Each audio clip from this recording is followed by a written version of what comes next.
The 1-cent coin, a small, seemingly insignificant piece of metal that you've probably seen hundreds of times. But how much do you really know about it?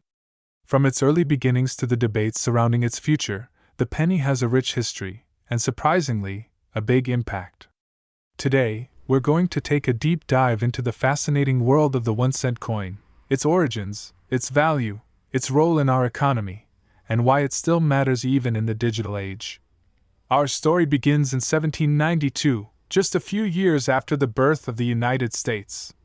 The fledgling nation, still defining its identity, needed a system of currency that was uniquely American. Before the mint was established, the country relied on foreign coins like the Spanish dollar. But with independence came the need for a truly American currency, and that's when the U.S. Mint was born. The United States Mint opened its doors in 1792, and just a year later, it produced the first U.S. 1-cent coin, the chain cent designed by engraver Robert Scott. This coin was a significant milestone in U.S. history, featuring a chain of 13 links, each representing one of the original colonies, symbolizing unity and strength. However, the chain cent wasn't exactly a practical coin for everyday transactions. It was large, heavy, and difficult to carry, so it was soon replaced by a more manageable design in 1796, the Liberty Cap cent, which was smaller and more user-friendly. Show the different designs of the penny throughout the years, from the Liberty Cap cent to the Indian head penny, then to the famous Lincoln pennies. Over the decades, the penny went through many changes. In 1859, the U.S. Mint introduced the Indian head penny, designed by James B. Longacre. The Indian head penny featured a profile of a Native American woman and became one of the most iconic coins of its time. It was later replaced in 1909 by the Lincoln wheat cent, which commemorated the 100th anniversary of Abraham Lincoln's birth. The Lincoln wheat penny was revolutionary. It showed Abraham Lincoln's portrait on the obverse, and on the reverse, 2 stalks of wheat, which became a symbol of the country's agricultural roots. This design lasted for over 50 years, well into the post-World War II era. In 1959, the reverse side of the penny was redesigned to feature the Lincoln Memorial, marking another chapter in the penny's history. This version would become the familiar design seen on pennies for the next 50 years. And in 2010, the U.S. Mint introduced a modern design known as the Shield penny, which features a shield as a symbol of protection and strength for the nation. Today, the penny plays a unique and often debated role in the economy. Despite its diminutive size and value, it continues to be used in countless transactions every day. But when you look at it from an economic perspective, the penny is no longer as powerful as it once was. Back in the 1800s, a penny could buy a loaf of bread. Today, however, a penny can barely buy a piece of candy. The effects of inflation have reduced the purchasing power of the penny significantly. But despite its diminished value, the penny is still an essential part of everyday transactions. Interestingly, while the penny is worth just 1 cent, it costs more than 2 cents to produce one.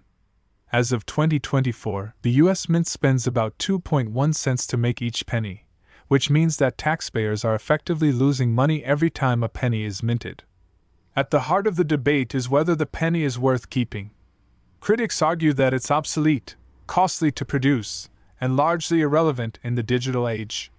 Countries like Canada, Australia, and the UK have already phased out their smallest coins.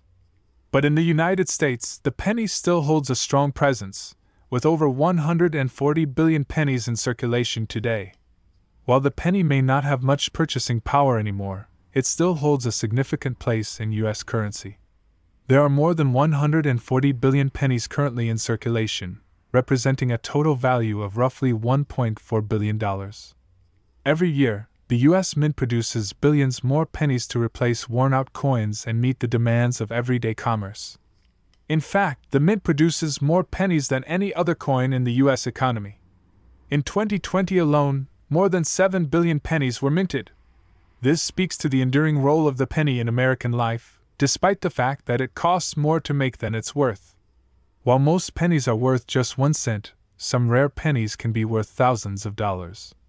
For example, the 1909 SVDB penny, with its distinctive designer's initials, can fetch over $100,000 in excellent condition. Another example is the 1943 copper penny, produced in error, worth over $1 million in the right condition. Some collectors devote entire careers to finding these rare pennies, hunting through coin rolls and old collections to discover hidden treasures. In fact, there's a thriving community of coin collectors known as numismatists, who value these coins not just for their metal content, but for their rarity and historical significance. Beyond its value in commerce and its place in our economy, the penny holds cultural significance. For many, it's a symbol of good luck, a coin that's found lying on the ground with the face up, promising a lucky day ahead. People collect pennies, toss them into fountains, or donate them to charity. It's a coin that, despite its small value, holds great sentimental and symbolic meaning for millions. As digital payments and cashless transactions become more widespread, the future of the penny is uncertain. Should we continue to produce and use this small coin, or is it time to retire the penny once and for all? Show footage of countries like Canada, which have successfully eliminated their lowest denominations. Many economists and experts argue that the penny's time has passed. In countries like Canada, the penny was phased out in 2013, and life has continued without it. But here in the United States, the penny remains deeply ingrained in the culture, and the debate rages on.